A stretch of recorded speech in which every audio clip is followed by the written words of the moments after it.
Erev Tov, les Koulam, Chat Kitissa, ça vaut le coup. C'est le titre du cours d'aujourd'hui, ça vaut le coup. Alors, évidemment, il s'agit certainement d'une paracha très connue, paracha du Vaudor, machin, ça on connaît, mais justement parce qu'on la connaît tellement bien, ben on la connaît pas. Et comme elle est devenue extrêmement emblématique, eh bien, on a énormément d'a priori sur cette paracha. Si je devais vous poser la question, comme ça, miad, je vous demanderais le Vaudor bien ou pas bien? A priori, pas bien. Pas bien. Mais est-ce que si pas bien que ça, et c'est ça qu'on va essayer de comprendre ensemble ce soir. Alors, la source numéro 1, elle est marquée, mais on ne va pas la faire pour la simple raison qu'on l'a déjà étudiée ensemble, il y a 2 semaines, si je ne me trompe pas, pour la semaine dernière. C'est la fameuse histoire qu'on a évoquée avec Rabbi Nachman de Breslav, Maaseh Beben Amelech Shechashav et Atzmo Hindik, l'histoire du prince qui se prenait pour un dindon. Donc on ne va pas re-expliquer l'histoire, mais juste la conclusion de cette histoire, c'est que pour guérir son patient, le médecin était obligé de se mettre dans la même situation que lui. Pourquoi est-ce que je fais référence à cette histoire là maintenant? Eh bien tout simplement parce que il y en a un qui va faire le Vaudor. Il y en a qui vont vouloir le Vaudor, c'est les Bnei Israël, mais il y en a un qui va faire le Vaudor. C'est qui? Aaron. Aaron. Est-ce que c'est Besséder de faire le Vaudor? Concrètement, si on dit Vaudor pas bien, on doit dire Aaron pas bien. Et si vous me dites, oui mais il n'avait pas le choix. Pourquoi il n'aurait pas eu le choix? Autrement le tuer. Autrement le tuer, ce qui est arrivé d'ailleurs à Chour. Et oui, parce que lorsque Moshe il monte sur la montagne, il donne 2 responsables. Il dit voilà, il y a 2 responsables en absence, Aaron et Chour. Mibal Devarim, Iga Shalem. Aaron c'est son frère, Chour. C'est qui Chour? C'est qui Chour? C'est le fils de Myriam. C'est aussi la famille. Son neveu. Son neveu. Donc il dit, c'est eux les responsables en mon absence, et Chour va s'opposer au Vaudor et va être tué. Donc vous me dites, oh, Aaron, il a vu ça, il n'a pas envie de se faire zigouiller. Sauf que, qu'est-ce qu'il y a de pas bien dans le Vaudor? Je vous ai demandé tout à l'heure, Vaudor bien ou pas bien? On m'avait dit pas bien. C'est quoi le problème? C'est une idole. Ah, c'est Avodah Zara. Si c'est Avodah Zara, c'est Yehareg ve'al Ya'avor. C'est ça. Il faut être prêt à mourir pour ça. Donc Aaron, tu me dis, il n'avait pas le choix, il serait fait tuer. Et alors? C'était avant le Matan Torah. Bah non, c'est déjà plus avant Matan Torah. C'est-à-dire que, ça y est, on a déjà entendu le Mahamad al Sinaï. Et même si vous me dites qu'on n'a pas entendu les 10 commandements, les 2 premiers... Non, parce qu'il y a une DA qui dit qu'on n'a pas entendu les 10. Que les 2 premiers, et après on n'en pouvait plus, on a envoyé Moshe. Ça suffit, les 2 premiers, pour entendre Lota Aselecha Pesel Vechol Temuna. Donc, on a déjà entendu que c'était complètement interdit. Non, au départ, c'était pas un dieu. Alors, ou alors, tu es en train de proposer une autre chose, c'est que c'est pas tellement de la Avodah Zara comme on croit. Et il faut évidemment aller dans ce sens-là. Pourquoi? Parce que Aaron ou Tzadik. À aucun moment, Aaron, dans la tradition juive, on le considère comme un rachat qui fait de la Avodah Zara. Voilà. Je vais vous dire mieux que ça. Aaron, après cette histoire-là, il devient quand même Kohen Gadol. Donc c'est la preuve qu'il n'a pas si mal fait dans l'histoire. Ok? Donc postulat de départ concernant Aaron, c'est pas un rachat le bonhomme. Deuxième postulat de départ. Je ne peux pas voir les Bnei Israël comme des débiles. Je m'explique. Le veau d'or, ils l'ont fait avec quoi? Avec de l'or. Fait. Mais cet or, il venait d'où? D'Égypte. Ok. Vous avez été un peu loin, c'est Nachon. Des bijoux qui appartenaient à leur femme, de la carrosserie du carrosse qu'ils ont trouvé en sortant de la mer Rouge. C'est-à-dire qu'il y a 5 minutes, j'exagère, il y a 2 heures, quand ils ont donné les boucles d'oreilles à Aaron, ils savaient très bien que c'était des boucles d'oreilles. Quoi, mais les Bnei Israël, ils pensent que 2 heures plus tard, les boucles d'oreilles sont devenues une divinité? Ça ne les fait pas passer pour des gens un petit peu pas très intelligents? Donc il va falloir qu'on essaie de comprendre Behemet Makoreja. Qu'est-ce qui se passe? Alors, à quoi ils pensent? Alors venez, on va rentrer directement dans le vif du sujet. Le veau d'or, vous m'avez dit pas bien. Parce que c'est une statue, parce que c'est une idole, c'est l'hommage. Et qu'en plus, prendre cette idole comme divinité, c'est pas vraiment très juif.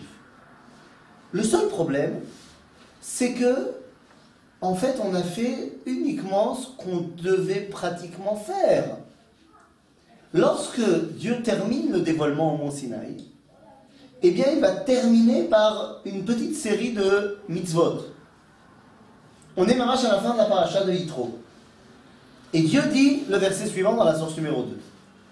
Il dit, Lo ta'asu niti Elohe chesef, ve'Elohe zahav, lo ta'asu lachem. Alors là, je n'ai pas lu tel qu'il est marqué dans le verset. C'est-à-dire avec les ta'amim du verset.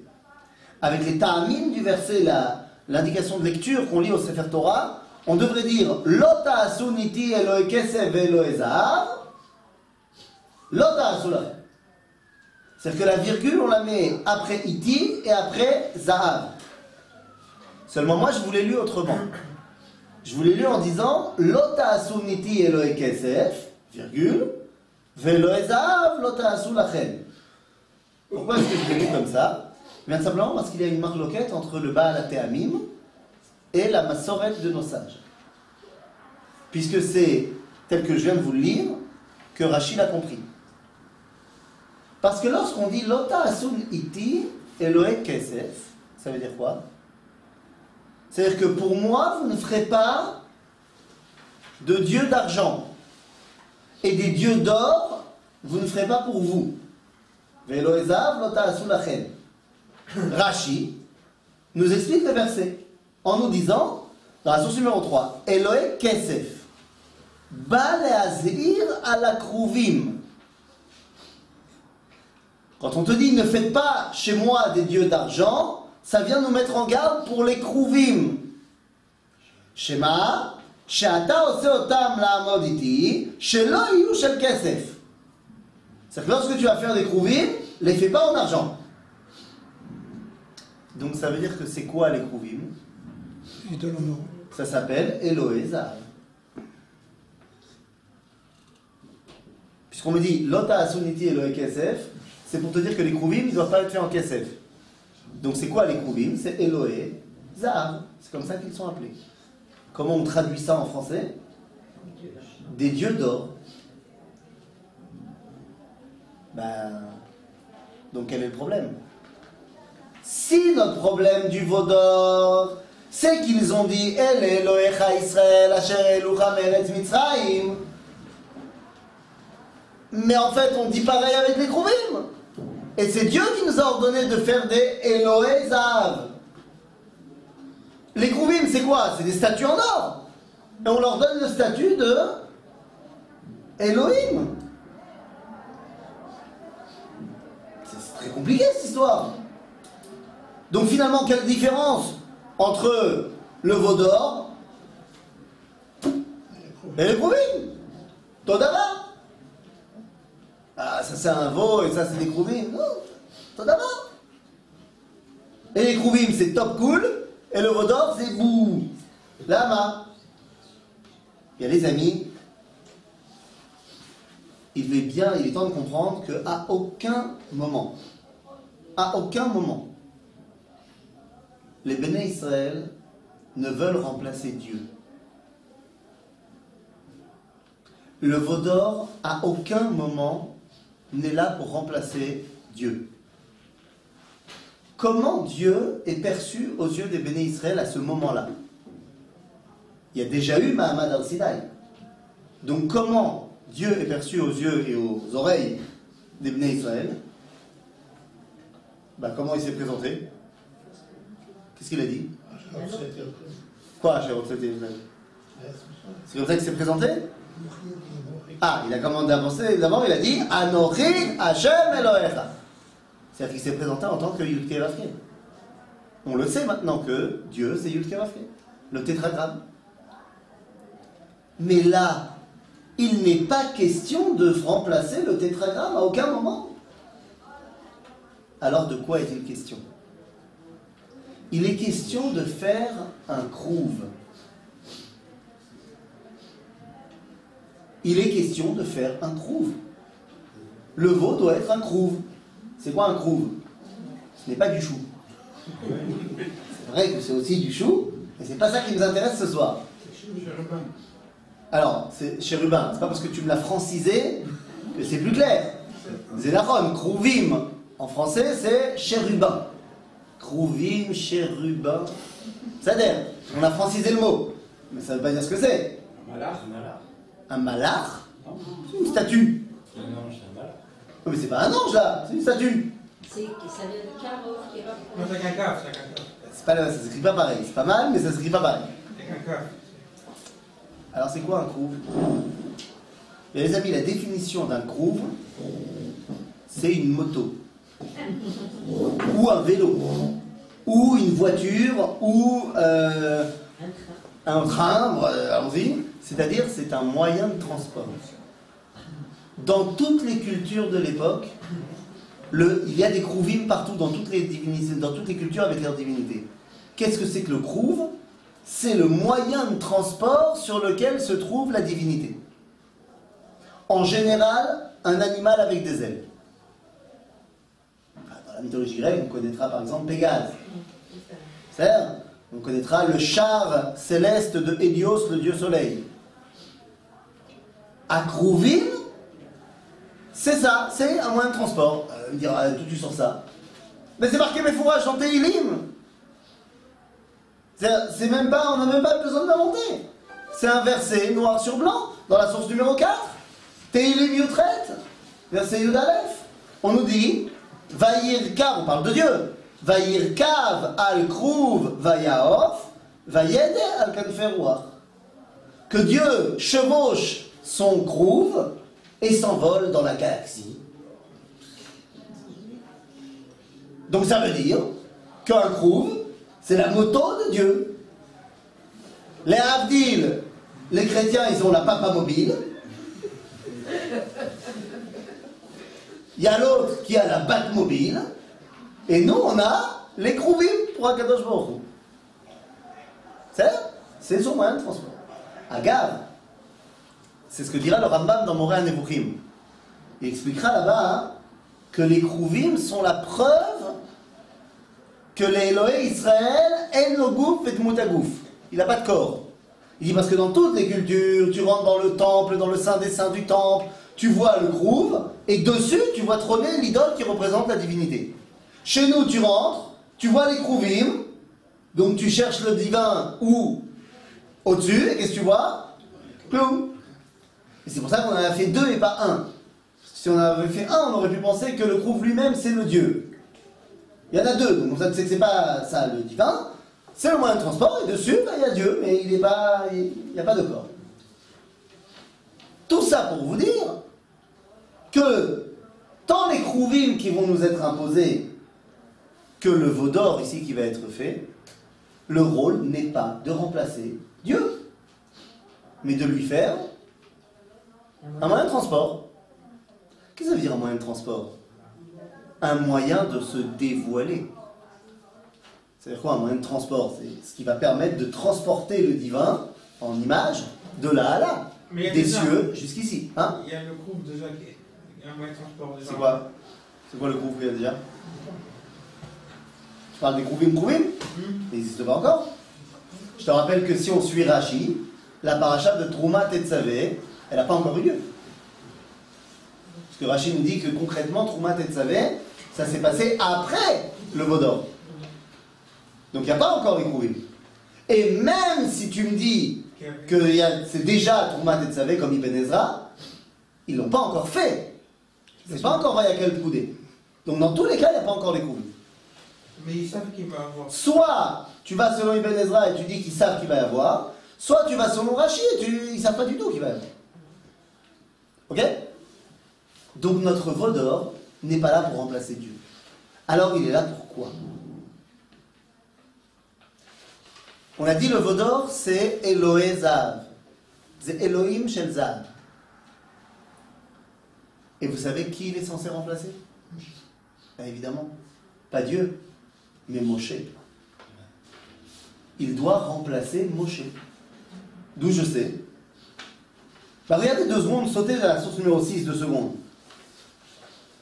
Vayar ha'am ki boshesh Moshe laredet minar, on reviendra à ce verset. Vayikael ha'am el Aaron. Tout le peuple a vu que Moshe n'arrivait pas, ils se sont rassemblés vers Aaron. Vayomru elav, et là ils lui ont dit, Kum aseh lanu Elohim asher yilchu lefanenu, fais-nous un Elohim qui marchera devant nous, lama, ki ze Moshe ha'ish asher elenu me'eretz Mitzrayim, lo yadanu me'ayalo. Parce que Moshe il n'est plus là. Donc, compréhension de texte, le veau qui va être fait doit remplacer qui? Moshe. Et quel est le problème à ce que je viens de dire? Comment une statue peut remplacer un homme? Comment un statut peut remplacer un homme? C'est pas très grave ça. C'est surtout, voilà, la statue est Elohé Zahav. Quoi, ça voudrait dire que la façon dont il regarde Moshe, c'est comme un dieu? Ah, toi tu dis, parce qu'il y a marqué dans tes livres, Tefila le Moshe, Isha Elohim. On peut aussi dire que Elohim, ça désigne le juge. Alors Elohim, tu dis, c'est les Shoftim, comme il y a marqué dans Parashat Mishpatim. Elohim lo tekalel. C'est les juges. Oui, mais ça va expliquer, tu me le sors comme si ça posait pas de problème. Mais ça pose Véoder un problème. Pourquoi est-ce que la Torah elle a décidé d'appeler les juges des dieux? A fortiori, il y a un problème. Alors, c'est quoi cette histoire? Moshe, il est une divinité? Non. Hein. C'est pas très juif, tout ça. Hein, peut-être à l'époque, oui, tu dis. Alors non, Dieu, Moshe, c'est pas un dieu. Avalou Elohim. D'où je sais? Bah, c'est Dieu lui-même qui l'appelle comme ça. Regardez la source numéro 5. Lorsqu'il est envoyé en Égypte, Dieu dit à Moshe, à propos de Aaron qui va l'accompagner, il dit Vediber ulecha el ha'am. J'envoie Aaron pour qu'il parle au peuple. Ve'ayahu yelecha lepe. Il sera pour toi une bouche. Ve'atat yelo le'Elohim. Et toi, tu seras pour lui, et donc pour le peuple tout entier, Elohim. C'est pas moi. C'est Dieu qui a dit. Pour lui. Tu seras pour lui, pour Aaron, et donc par répercussion pour le peuple, parce qu'Aaron sert de... Traduction d'Elohim ici, c'est dire quoi? Ah, bah comme tu veux. Comment tu veux traduire Elohim? Le problème qu'on a en français, c'est que tout, c'est Dieu. Elohim, c'est Dieu. Yudkevavke, c'est Dieu. Tsebaot, c'est Dieu. Adonai, c'est Dieu. Tout est Dieu. C'est compliqué. Amakom, c'est Dieu. Hachem, c'est Dieu. J'ai un problème avec la traduction du Lamed. Les Elohim. Oui. C'est-à-dire? Il ne dit pas Vatati Elohim. Tu seras pour lui les gens, comme un. Ça n'enlève pas la difficulté. Alors, Elohim, c'est un des dévoilements de Dieu. Mais c'est le dévoilement de Dieu comment? Par quel intermédiaire? La nature. Par ce monde, par la nature. En d'autres termes, Elohim, c'est tous les dévoilements de Dieu que je perçois ici. Donc évidemment que à Shofet, c'est Elohim. Parce que le Shofet, il juge la justice, Alpi, la volonté d'Akadosh Baruch Hu. Donc il dévoile en rendant sa justice la volonté de Dieu ici. De la même façon, si on a bien un qui a démontré, dévoilé la volonté de Dieu, Baolam Hazeh, c'est Moshe. Vous avez entendu parler des diplés, tout ça? Donc, Baruch que Moshe, ou Elohim, les Kruvim, ça va être quoi leur rôle quand ils vont être créés? De servir d'antenne au dévoilement de Dieu. Puisqu'il est marqué dans la Torah que Dieu parle mi ben shnei akruvim. Moshe il mettait sa tête entre les kruvim et si la connexion elle était bonne, si le wifi était bon, il recevait la prophétie. Donc, les Bnei Israël ne cherchent pas à remplacer Dieu, mais ils cherchent à remplacer Moshe. Ils veulent tout simplement un autre intermédiaire pour dévoiler Dieu dans le monde. Pourquoi ils ne sont pas tout simplement tournés vers Aaron? Pourquoi ils n'ont pas dit Aaron, Moshe il est pas là, t'as qu'à prendre le relais? Mais parce que Aaron c'est sûr qu'il ne peut pas être l'intermédiaire. Lama. Parce que Akadosh Baruch Hu lui a dit dans la phrase d'avant. Parce que déjà, il est connu comme n'étant que la bouche de Moshe, et surtout parce que les gens le connaissent. Ils savent très bien que Aaron, ce n'est que Aaron, qu'il n'est pas Moshe. Non, mais il peut les conduire comme Moshe. Il peut les, justement, tout le monde sait qu'il ne peut pas les conduire comme Moshe. Parce que Aaron, c'est un rabbin. Et alors? Depuis quand un rabbin, c'est un dirigeant? Soyons très honnêtes. Depuis quand un rabbin, c'est un dirigeant? Politique. Sans parler politique. Vous avez déjà vu des rabbinim qui étaient tête de liste politique? Non? Vous avez déjà vu ça? Oui. Ah bon, qui? Yitzhak Levy. Qui? Yitzhak Levy. Pourquoi être Levy? Comme c'était. Là maintenant, ça n'a pas vraiment marché, hein, si je ne me trompe pas. Et le chasse, quoi? Le Rav Ovadia, c'était pas lui la tête de liste. Ah non, non, Ça n'a jamais été le Rav Ovadia pour qui on votait. non. Le Rav Ovadia, c'était le maître spirituel du parti. C'est-à-dire? C'était pas lui le... Non, ils sont en pleurs. Parce qu'il s'appelle Rabbanim. C'est même dans la Agudat Israël, alors que ce soit les Chassidim, ce n'est que Litzman qui va aller au gouvernement, ce n'est pas l'Admor de Gour. Et chez les Charedim, chez les Litaïm, pareil, ils vont avoir plein de représentants, mais ça ne sera pas le Rav Kenevsky. Chasse pareil. Et chasse pareil, évidemment, mais bon. Hein? C'est un rabbin. C'est un rabbin, c'est pas un dirigeant politique. C'est pour ça qu'il y a un président à côté. C'est pour ça qu'on a un premier ministre et on a des rabbins. Chacun il a son rôle, c'est très important, hein, mais le rabbin, c'est pas un dirigeant. Des fois, le dirigeant, il peut être Talmid Chacham. Ça peut arriver. On a eu des gens comme David Ameller, comme Shlomo Ameller, comme Chizkiyahu Ameller, des gens qui étaient rois, et aussi Talmid Chacham. Attends, mais une statue, ça peut être un dirigeant? Ah, mais non, quoi, Bémet, le veau là, il peut remplacer Moshe, franchement. Et ça revient à ma question de tout à l'heure. Il savait bien que cette statue, 2 heures avant, c'était des boucles d'oreilles. Donc franchement, c'est un petit peu gros. Seulement, rappelons-nous d'une chose. Qu'est-ce qui les pousse à faire ça, les Bnei Israël? Ok, Moshe, il n'est plus là. Mais qu'est-ce qui les... C'est quoi leur intuition? Rappelons-nous qu'on parle d'un peuple qui sort d'Égypte, donc qui a plein de références idolâtres de l'époque, mais j'ai envie de dire que c'est justement pas ça qui les motive.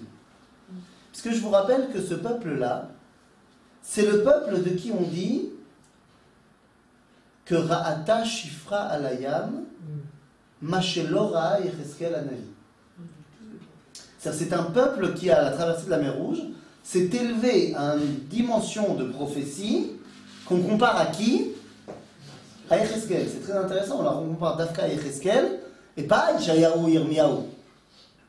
Or, quelle est the prophétie qui ouvre la prophétie de Yecheskel? Non, c'est qu'au chapitre 37. Merkava. La Merkava. C'est-à-dire la prophétie dans laquelle il voit quoi? Les Kouvim. C'est-à-dire les porteurs du char céleste. Et qu'est-ce qu'il y voit là-bas? Il en voit 4. Un aigle, un lion, un homme Un bœuf. et un taureau. Un bœuf. Et ça, les Bnei Israël, ils ont vu quand ils ont passé la mer. Ra'ata Shifra Alayam. Donc, qu'est-ce qui les pousse à faire ça? Mais c'est prophétie qu'ils ont reçue. Alors ils se disent, on ne va pas faire un aigle, ni un lion. La malo, c'est des animaux impurs. On ne va pas faire un homme, parce que justement, Aïch Moshe, l'homme. Donc qu'est-ce qui reste? Et ça tombe bien, puisque c'est le symbole du peuple juif d'après les brachot de Yaakov et Yosef. C'est aussi un retour au symbole du peuple égyptien. Alors justement, oui et non. Enfin non et non, plutôt. C'est-à-dire, c'est vrai que chez les Égyptiens, il y a, parmi le panthéon égyptien, il y a une divinité qui s'appelle Hathor, ou Khatrour, en hébreu. Hathor, c'était la déesse de l'amour et de la fertilité chez les Égyptiens, un corps de femme et une tête de vache. Au niveau de l'harmonie, tout va bien. Alors c'est vrai que la vache est considérée comme une des divinités égyptiennes. Zénachon. Est-ce que tu veux dire par là qu'en faisant ça, ils se rattachent à la divinité égyptienne? À ce moment-là, ils auraient pu faire aussi un aigle, qui est le symbole de Ra. Ça aurait été peut-être plus propice encore. Donc je pense que c'est plus à mettre en relation. D'ailleurs, ils n'ont pas fait une femme à corps de la tête de vache. Ils ont fait un taureau, qui est beaucoup plus à mettre en relation avec le symbole qui représente le peuple juif. Ce qui veut dire que nos Bnei Israël ont une intuition extrêmement profonde. Et ils ont cette intuition quand? Eh bien, regardez. Dans la source numéro 2, cette fois, on reprend la source numéro 6, comme il faut. Vayar ha'am ki boshesh Moshe la redet minahar.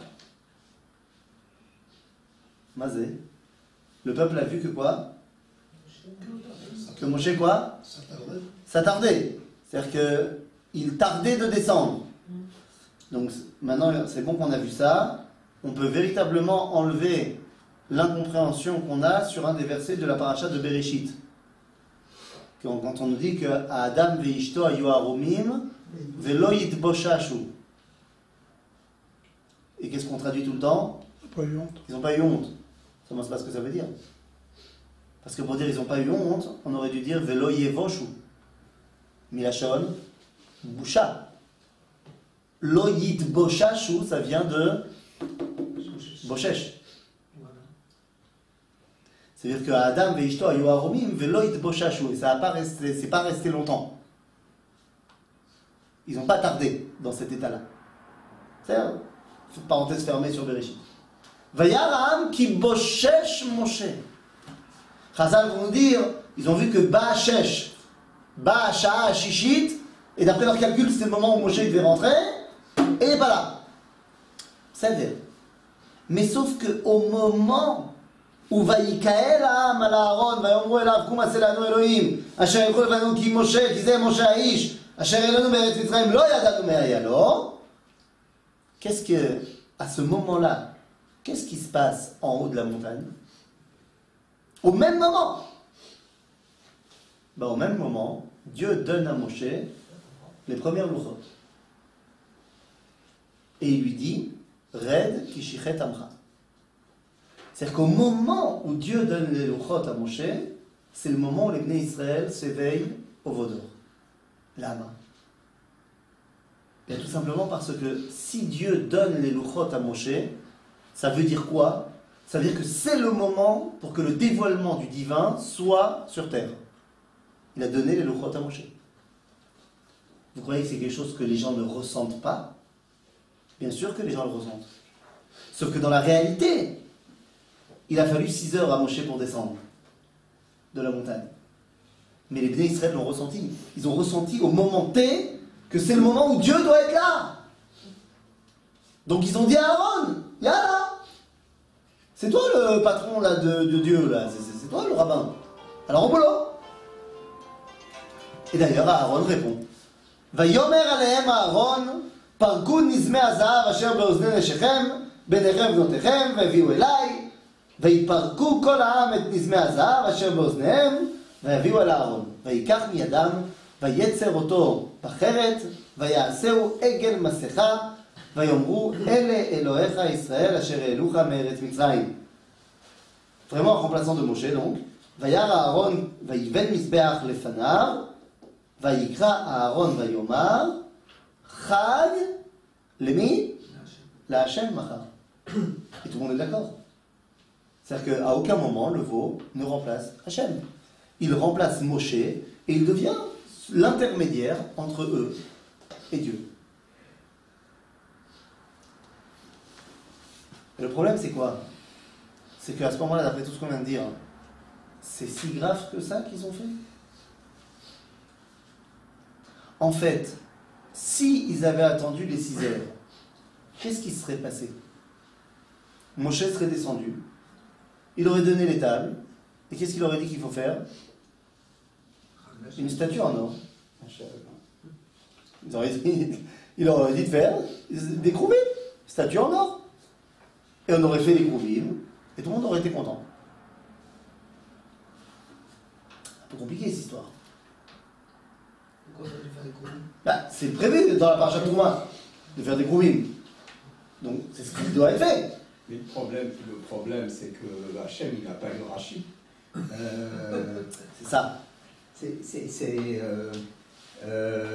C'est Hachem qui dit ton peuple est en train de faire des et il faut que tu descends. Donc c'est et il va même jusqu'à dire ce peuple je n'en veux plus, le peuple va sortir. On va voir dans 2 secondes que ça c'est stam. C'est un mifran pour Moshe plus qu'autre chose. Mais avant de rentrer là-dedans, ça veut dire que la faute du veau d'or, c'est une faute finalement. Oui, c'est une faute.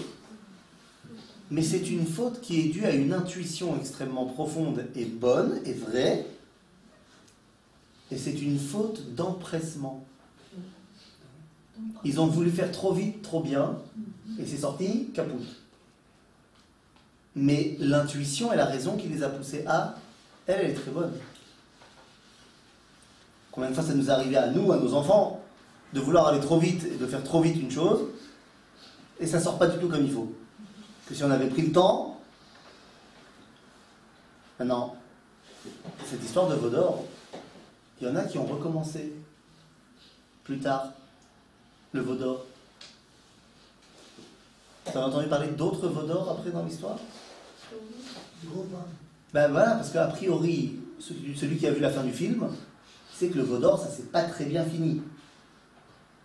Alors comment ça se fait que dans le Sefer Melachim, Yerovam ben Nevat, il va faire des veaux d'or?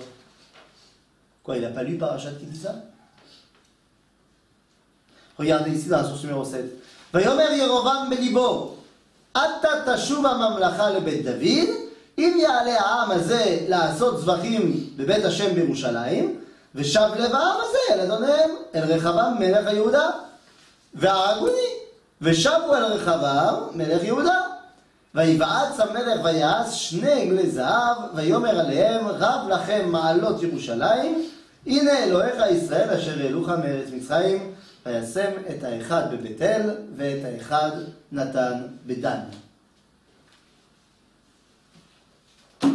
Et qu'est-ce qui lui est passé par la tête?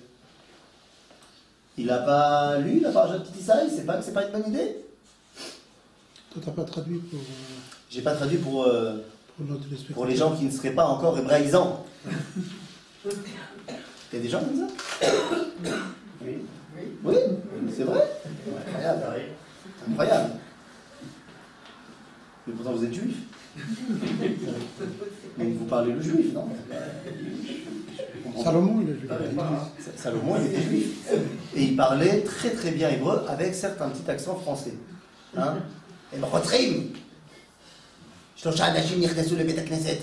On a senti ici l'influence. Agave, entre parenthèses, il a lu la paracha de la semaine dernière. Oui. David. Omar M. Le David de la bar mitzvah de Rabbi Jacob. Omar M. C'est le verset qu'on entend tous avec une intonation fantastique. C'est dans la paracha de Tetzavé. Le seul problème, c'est quand tu fais un stop sur la cassette sur le DVD, et ben tu te rends compte que le Sefer Torah il est ouvert par Achat Kitissa. Quoi? Yitro. Ah, Yitro? Oui, c'est marqué Vaïchra Yitro. Ah, il y a marqué Yitro, ouais, non, t'as raison, Yitro. Donc bon, elle m'a la saute, Zemayesh. Gérard Houry n'était peut-être pas bâti dans les lectures de la paracha. Quoi qu'il en soit, qu'est-ce qui s'est passé? On est après la mort du roi Salomon. Après la mort du roi Salomon, son fils, qui était juif, qui était juif, évidemment, et qui n'était pas chauffeur. Le roi Salomon a un fils qui s'appelle Rechavam, et c'est lui qui monte sur le trône. Le problème, c'est que Salomon, qui était juif, a essoré le peuple juif d'impôts et de travaux terribles pour construire Beth Amikdash et tous les temples et machin. Ils n'en peuvent plus, les juifs. Résultat des courses, les conseillers disent à Rechavam, calme-toi un peu, parce qu'on n'en peut plus. Seulement, il décide de ne pas écouter. Il écoute ses copains à lui qui lui disent, si ton père était dur, sois encore plus dur. Il est encore plus dur, et là, c'est les gilets jaunes, c'est la guerre civile, les gens n'en peuvent plus. Maintenant, les gens n'en peuvent plus, descendent dans la rue, sont soutenus par Dieu.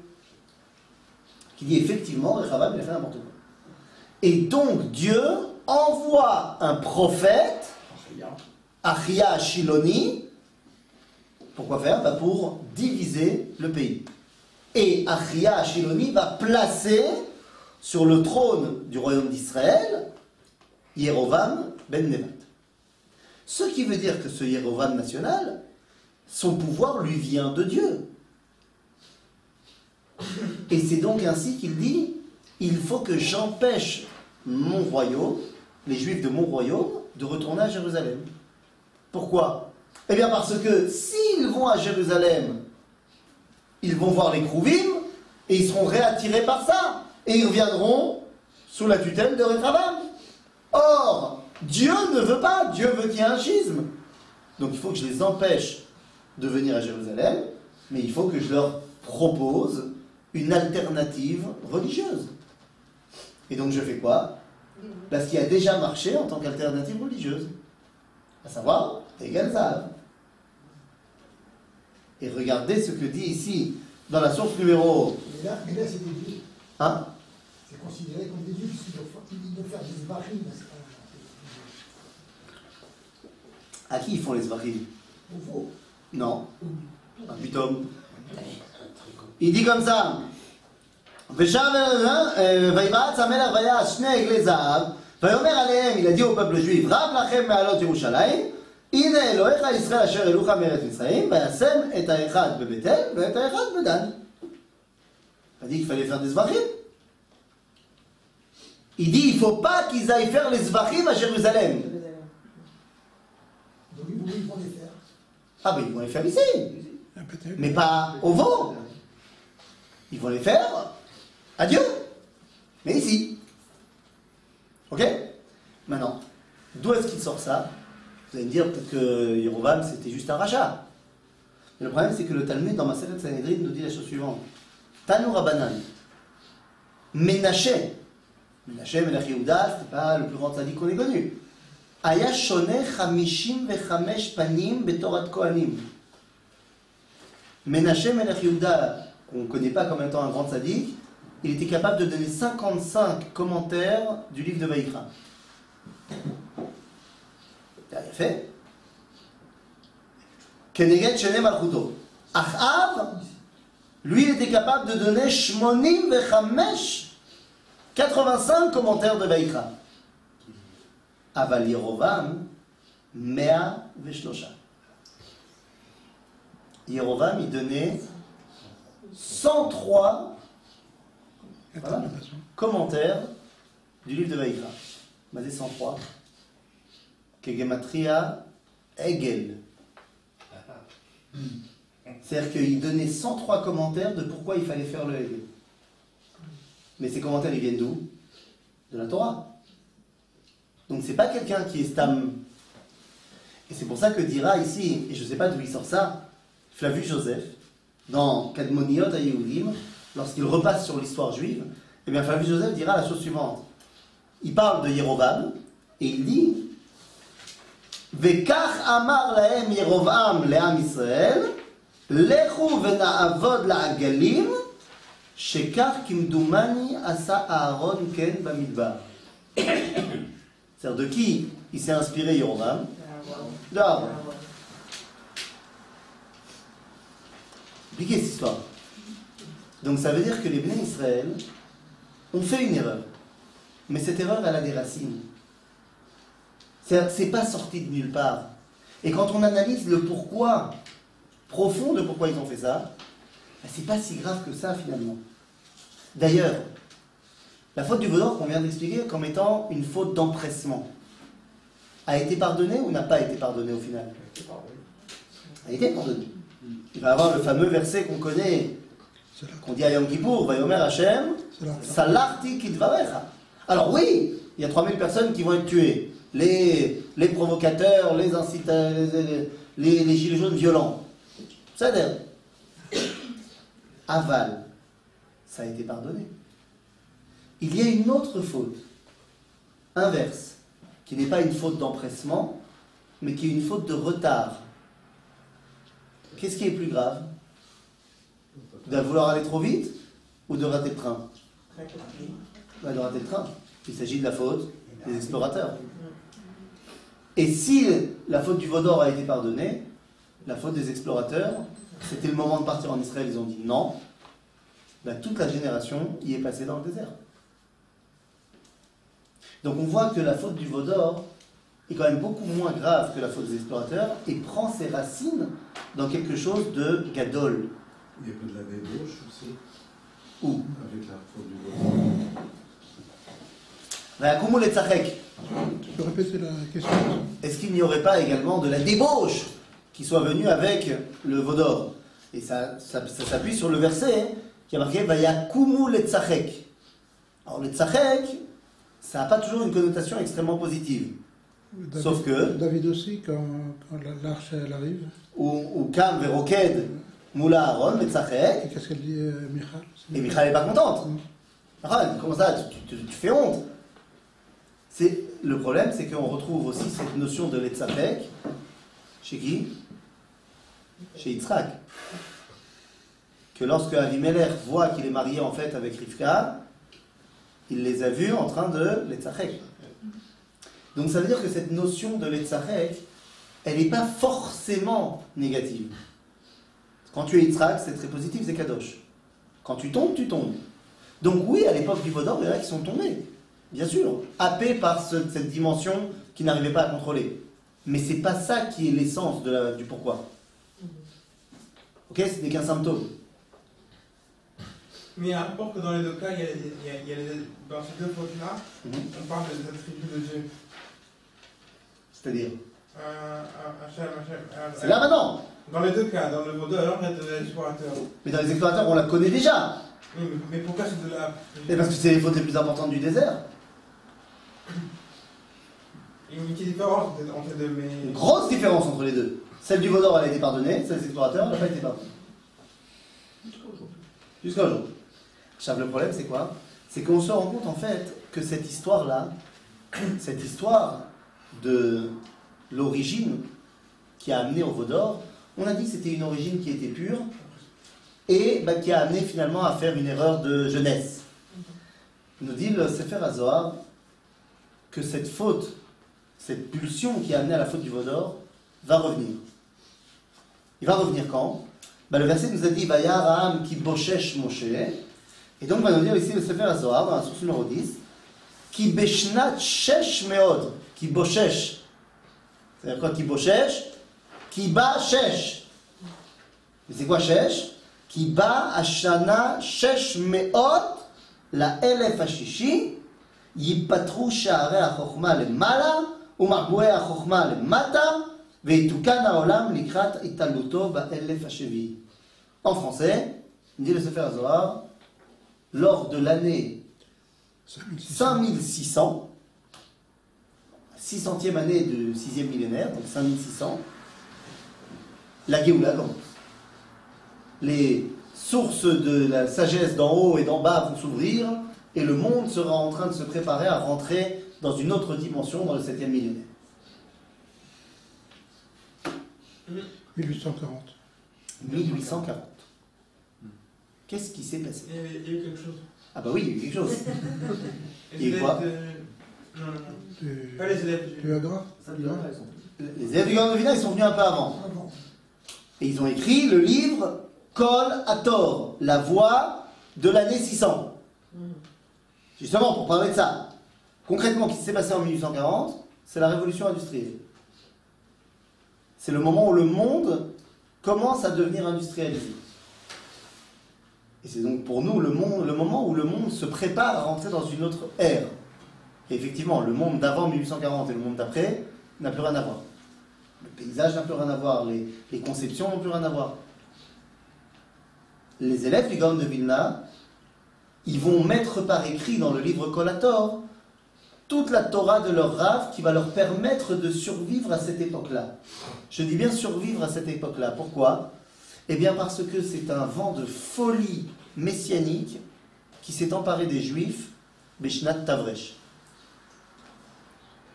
Justement à cause de tout ça. Et il y a des Juifs qui sont partis en cacahuète complètement, Beshnat Hator. 2 des élèves du Gaon de Vilna se sont convertis au christianisme. Parce qu'ils ont vu que arrive Beshnat Hator et que le Mashiach n'est pas là. Donc ils se sont convertis au christianisme. À tort. La bonne. Maintenant, qu'est-ce que ça veut dire? Ça veut dire que cette intuition, on la connaît. Cette intuition que c'est le moment. C'est le moment. Je ressens que c'est le moment. Là, calme-toi. C'est Nachon, c'est le moment. Mais ça va prendre du temps entre 1840 et 1948. Là. Oui, ça commence. Mais ça commence au bon moment. Moshe, il commence à descendre de la montagne. Doucement. Choyez. Pour pouvoir faire face à cette réalité-là, eh bien, il va falloir une connaissance indéfectible dans ce qui permet de faire résider le dévoilement. Parce qu'on parle de dévoilement, c'est ça qui nous a fait tomber. Quel est le réceptacle du dévoilement de Dieu dans ce monde? Si on a un doute là-dessus, alors on tombe dans le veau d'or. Que ce soit à l'époque ou à notre époque. Et donc, le rôle, c'est maintenant d'expliquer à Moshe, maintenant que je me suis dévoilé, quel doit être le réceptacle de ce dévoilement. Eh bien, qu'est-ce qu'il est ce réceptacle? Eh bien, les amis, Vayedaber Hashem el Moshe, Lech red ki shichet amcha, asher elita meretz Mitzrayim. Et là, le Midrash s'en donne à cœur joie. C'est la fameuse discussion avec Dieu. Lorsqu'il lui dit, ils font le veau d'or, ils font l'idolâtrie, je vais tous les tuer, machin, nanana.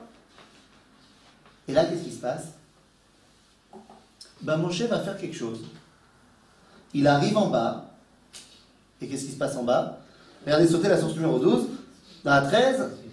Vayika Hashem karav el hamachane, vayar et ha'egel, umcholot, vayicharaf Moshe, vayashlech miyadav et haluchot, vayishaber otam tachat ha'ar. Moshe finalement détruit les tables. Lama. C'est pas l'étable où il y avait le veau. C'est pas l'étable où il y avait le veau. Ouah. C'est jeu de mots ce soir. C'est à cause du titre du cours. Pourquoi il fait ça? Pour pas qu'elle soit adorée. Ah, pour pas que les tables soient adorées, parce que sinon on aurait adoré aussi les tables. Je pense pas, tu sais pourquoi?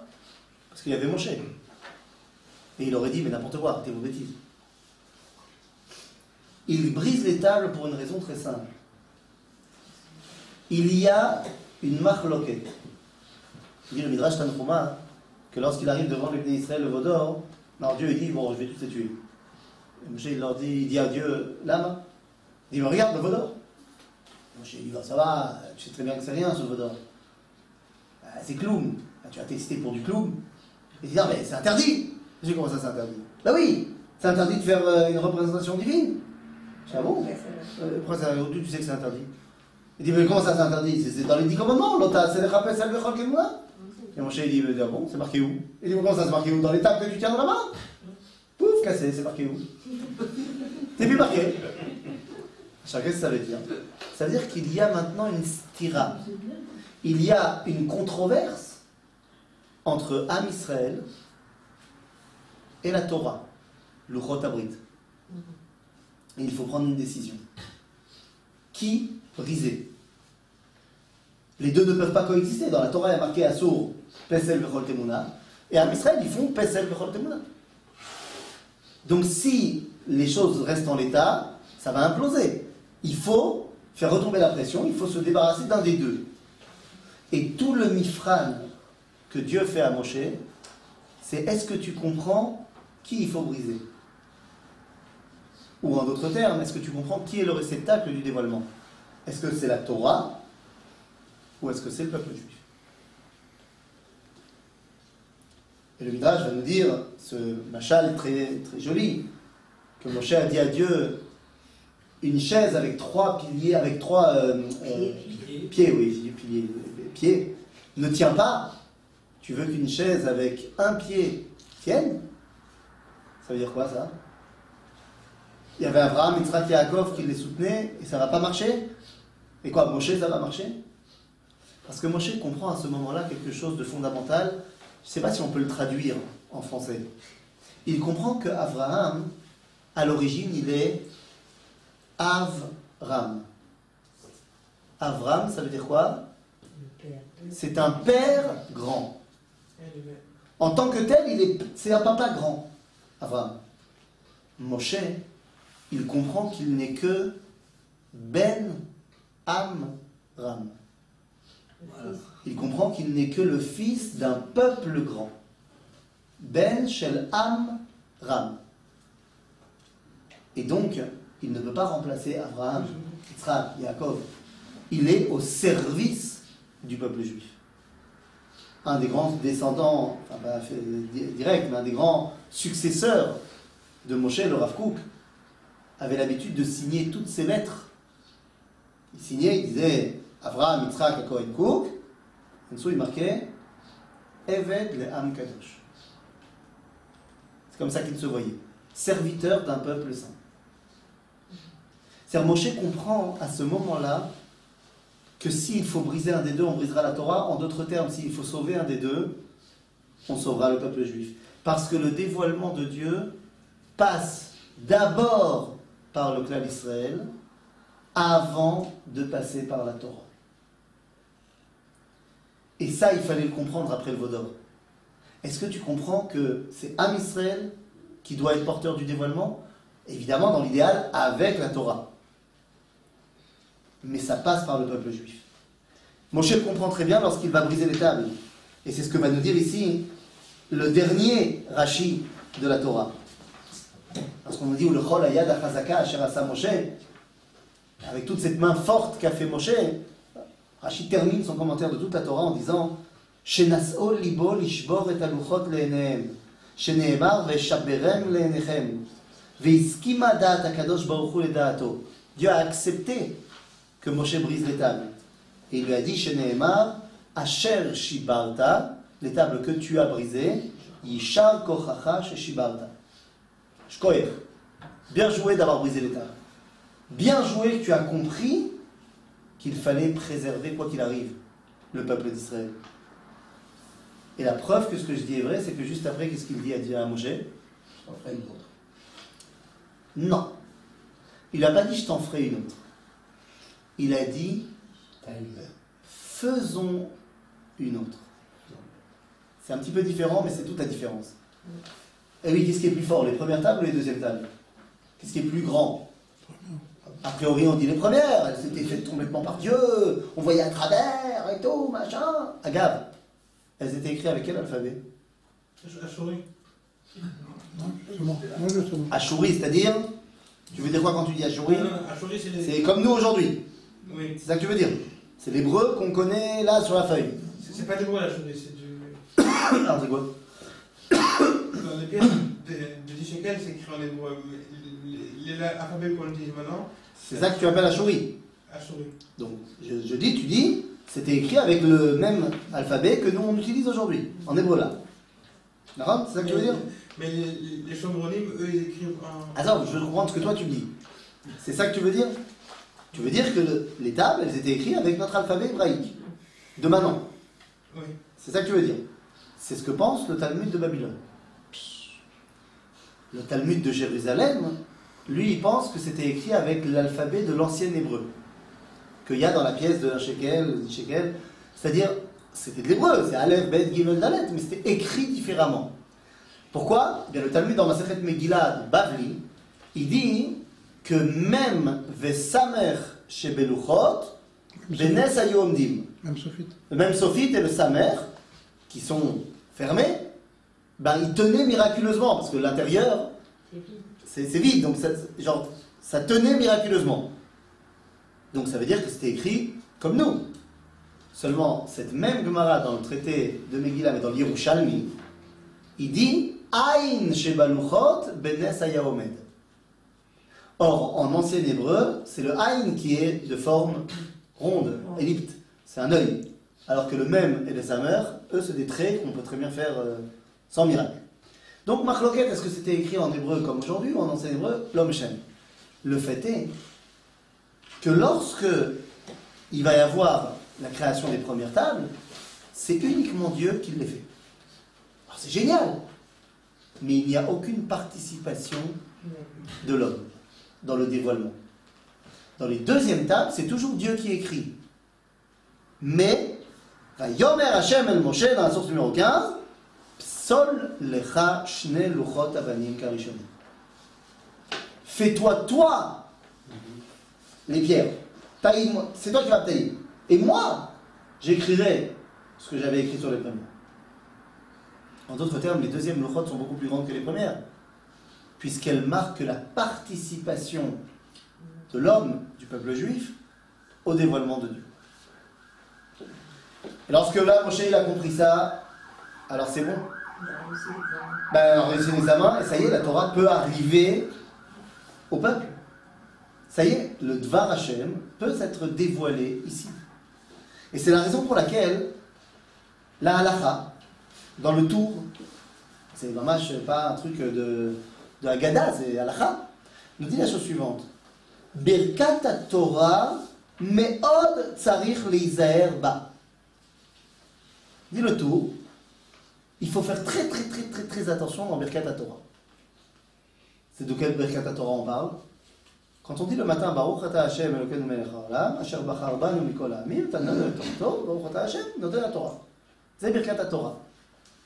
Il dit, il faut faire très attention. Lama, il dit, Kedeita ben darim, beperek elu darim, mipnei ma talmidei chachamim, ein metzuyim, לצאת מביניהם תלמידי חכמים, רבינה אמר, מפני שאין מברכים בתורה תחילה. Pourquoi est-ce que les talmidei chachamim, dit la Gemara, ne sont pas capables de produire d'autres talmidei chachamim? On dit parce qu'ils ne font pas la bracha batorah tchila. Seulement la Gemara va continuer et va nous dire, ah ben ça va plus loin que ça. C'est-à-dire ça va plus loin que ça. C'est pas seulement parce qu'ils n'arrivent pas à mettre des talmidei chachamim. Comment ça se fait que le monde est détruit? À Kavana, le Beth Amikdash va être détruit. Comment ça se fait? D'où ça? C'est quoi le problème qui a amené à la destruction du temple? Nous on connaissait l'idolâtrie, le meurtre. On dit la Gemara ici, le tour. Biglal shelo birchu batorah trila. C'est quoi lo birchu batorah trila? Il disait pas la première partie. Il faisait la bracha, la halacha, mais il ne faisait pas la première partie. Il disait Baruch ata Hashem Elokeinu melech haolam, asher natan lanu et torato, Baruch ata Hashem noten haTorah. Il ne disait pas Baruch ata Hashem Elokeinu melech haolam, asher bachar banu mikol ha'amim. Traduction, s'il vous plaît. Alors, la traduction veut dire qu'il ne disait pas la première partie de la beracha, de la bénédiction, qui vient nous dire que Dieu nous a choisis, nous le peuple juif, parmi les nations, pour avoir un rôle à jouer. Et seulement après, il nous a donné la Torah. Annuler cette première partie, c'est finalement ne pas comprendre que c'est d'abord l'Am Israël, et grâce au Ham Israël, la Torah. Eh bien ça, les amis, quelqu'un qui déciderait de se détacher complètement de Olam Hazé, de ce monde-ci, de la participation au collectif d'Israël pour se réfugier uniquement dans la Torah, ce serait quoi? Ça serait terrible. Ce serait complètement ne pas comprendre tout ce qui est en jeu dans la paracha de Kitissa. Est-ce qu'on pourrait imaginer quelqu'un qui se détacherait complètement de la réalité physique du peuple juif pour se réfugier uniquement dans l'étude de la Torah? Bien sûr que non. Et c'est la raison pour laquelle, dans la source numéro 17, je ne vous ai pas amené... Alors, j'ai oublié de marquer d'ailleurs que ça venait du Rambam, Ilchot Talmud Torah, chapitre 3, à la Hadith. Vous pouvez marquer, j'ai marqué la source, mais je n'ai pas marqué d'où elle vient. C'est Ilchot Talmud Torah du Rambam, chapitre 3, à la Hadith. Le Rambam nous dit la chose suivante. Kol amesim al libo, sheya'asok batorah, velo ya'ase melacha. Tout celui qui pense qu'il peut étudier la Torah et ne pas travailler, évidemment on parle de la théorie, évidemment. Veyit parnes minat tzedaka. Parce que le mec il va pas travailler, comment est-ce qu'il va donner à manger à sa famille? Ben, il va aller tous les matins dans une autre synagogue et avec une feuille où il y a marqué que tous les rabbinim sont d'accord pour qu'il faut lui donner de la tzedaka parce que 1, 2, 3, 4, 5, 7, 8, 9, 10. Donc, le Rambam te dit, celui qui va penser qu'il va faire ça, un cas théorique évidemment, Arez chilel et Hashem, Biza et ta Torah. Vous voulez que je traduise en français? On n'est pas obligé de traduire en français. Quelqu'un qui ferait ça, c'est quelqu'un qui profane le nom de Dieu, quelqu'un qui fait honte à la Torah, Vekiba me'or adat, et qui a éteint la lumière de l'enseignement de la Torah. C'est très bizarre cette formulation. Kiba me'or adat. Je sais pas, on va voir. Vegaramra le'atzmo, il se fait du mal. Venadal chayav mina olam haba, il s'est enlevé sa participation au monde futur. Les fiches assour, les notes, bidivre Torah, bah olam hazé. C'est un ordre de profiter des divrei Torah dans ce monde. Alors quoi? Amrou chachamim, kol hanehene midivre Torah, natal chayav mina olam. ועוד ציוו ואמרו, סליחה, לא תעשה מטרה להתגדל בהם, ולא קורדום לחפור בהם. ועוד ציוו ואמרו, אהוב את המלאכה ושנא את הרבנות. וכל תורה שאין עימה מלאכה, סופה בטלה, וסוף אדם זה, שיהיה מלסתם את הבריות. Termine le Rambam en disant, quelqu'un comme ça, au final, il va racketter les autres. Pour avoir des sesterces. Il ne pouvait pas aller travailler, il était sur une table de Gemara. Donc, alors bon, on a bien compris que le Rambam, il n'est pas fan de la conception du Kollel. C'est pas quelque chose. Alors, je te rassure, il y a des rabbinim tout de suite qui ont dit au Rambam, non mais c'est Seder, mais c'est. Rabbi Yosef Karo, dans le Kesef Mishneh, le commentaire sur le Rambam, il dit que non, mais peut-être qu'on peut s'arranger, machin. Et ici, Rabbi Yaakov Ritbaz qui dit que quand tu es trop vieux et que tu ne peux pas apprendre un nouveau métier, machin, alors tu peux être rabbin, c'est d'ailleurs. Non, parce qu'il dit que lui en Espagne, il était médecin. Et le Ritbaz, c'était comme ça, j'étais médecin. Et tous mes copains rabbins, on était tous médecins. Bon, le problème, c'est que maintenant, il y a eu l'expulsion des Juifs d'Espagne. Où est-ce qu'on est parti? En Afrique du Nord. Et il dit, le problème, c'est qu'en Afrique du Nord, on ne peut plus survivre, on ne peut plus les parnes. On ne peut plus subvenir de besoins avec la médecine. Il dit pourquoi? Il dit parce que les gens là-bas ils sont débiles. Et quand ils sont malades, au lieu d'aller voir un médecin, ils vont voir un chaman, un gourou, un truc. Et donc les médecins ils ne peuvent pas gagner leur vie là-bas. Donc comme je suis vieux et que je ne peux pas apprendre un nouveau métier, eh ben ils ont qu'à me payer pour être rabbin. C'est bon. Mais le Rambam il n'est pas content. Et le Rambam va plus loin en te disant que ça éteint la lumière de la Torah. Parce que tu es en train de séparer la Torah de ici. En fait, tu as rejoué le jeu entre les Luchot et Am Israël, tu as choisi les Luchot. Être capable de faire descendre les Luchot ici, c'est le challenge de la paracha, c'est le challenge du peuple juif. Et c'est exactement ce qui se passe ce soir. Ah oui, ce soir c'est quoi? C'est pour une katane. C'est Shushan pour une katane. Ou pour une katane Shushan. Pour une Shushan katane, je sais pas, comme tu veux. Est-ce qu'il faut faire quelque chose de particulier à part ne pas faire Tachanoun? On va un petit coup, hein. Ah bah attends, on est juif, on ne l'est pas, hein. Dans la Megillat Esther, il y a un passage que vous connaissez très bien qui dit la Yehudim Aïta Ora Vesimcha Vesason Veikar. Parce que dira la Gemara, hein, dans ma Masachet Megillah, la Yehudim Aïta Ora, dans la source numéro 18, Vesimcha Vesason Veikar, Amar Rav Yehuda, Ora Zotora. Donc la Torah c'est la lumière, sauf que si tu as éteint la lumière, mais il n'y a pas de lumière, il n'y a pas de Torah. Et donc nous dit le Réma que Dafka Bepurim Katan, dit le Réma ici dans la source numéro 19, Veyesh Omrim Shechayav Le'arbot Bemishte Vesimcha Veyudalet Be'adar Rishon Ve'en Noagim, non En Noagim Ken. On n'est pas obligé de faire un Mishte Mamash comme à Purim. Aval Mikol Makom Yarbe Ktsat Beseuda Kede Latzet Yede Amachmirim Ve'tov Lev Mishte Tamid. En d'autres termes, le Réma nous dit à Purim Katan, c'est quoi le seul truc qu'on fait? On ne fait pas Matanot Laevionim, on ne fait pas Mishloach Manot, on ne fait pas Megillah. Mais qu'est-ce qu'on garde de Purim? Ktsat Mishte, Ktsat Seuda. Lama? Parce que tout le reste, Megillah, Mishloach Manot, Matanot Laevionim, ça peut encore être au niveau spirituel. Megillah, tu étudies la Megillah. Matanot Laevionim, c'est parce qu'il a besoin lui aussi de pouvoir aller s'acheter une Megillah, d'étudier la Torah. Tu peux dire ça. Tu peux dire aussi c'est parce qu'il a besoin d'aller manger. Mais tu peux aussi très bien penser que l'argent que tu vas lui donner au Evion, c'est pour qu'il inscrive son enfant au Talmud Torah. Et Mishloach Manot Ishlereu, il y a des avis qui disent que tu peux la Tzet Lidei Chova, hein, si tu envoies un bon Sefer Torah avec des bons Pérouchim. Même si ce n'est pas le mainstream de la halakha, mais... Alors que Mishte, c'est le seul truc qui est, que tu le veuilles ou pas, pour. Et le seul truc qu'il y a à Purim Katan, c'est ça. C'est l'essence de la relation au peuple juif et au Olam Hazé. Et donc lorsqu'on fait ça, eh bien on comprend que tout l'idéal du dévoilement de Dieu, c'est pour arriver à cela.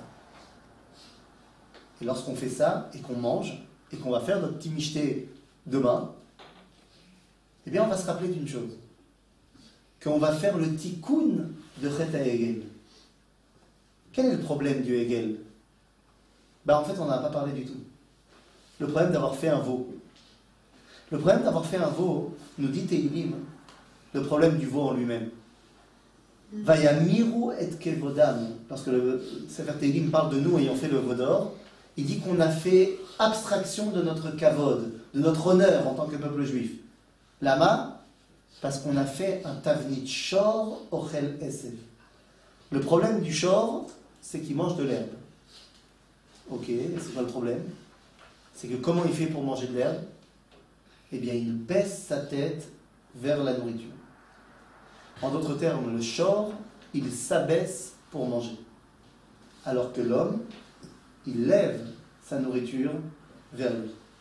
En d'autres termes, lorsque demain on va faire le michté, petit michté, et qu'on va lever la nourriture vers nous, alors on vient ramener notre kavod. C'est la raison pour laquelle le dévoilement de Dieu, tel qu'il a été préconisé dans le Mishkan, dans le Mikdash, c'était des krouvim qui avaient des têtes d'hommes, pour montrer que quel est le véhicule de dévoilement de Dieu, c'est bel et bien l'homme et le peuple juif. Et lorsqu'on comprend cela, eh bien on a fait le tikkun de Chet HaEgel. Et donc j'ai plus qu'à vous souhaiter un bon petit michté demain. Pour les taquets, il m'achète ça pour les taquets.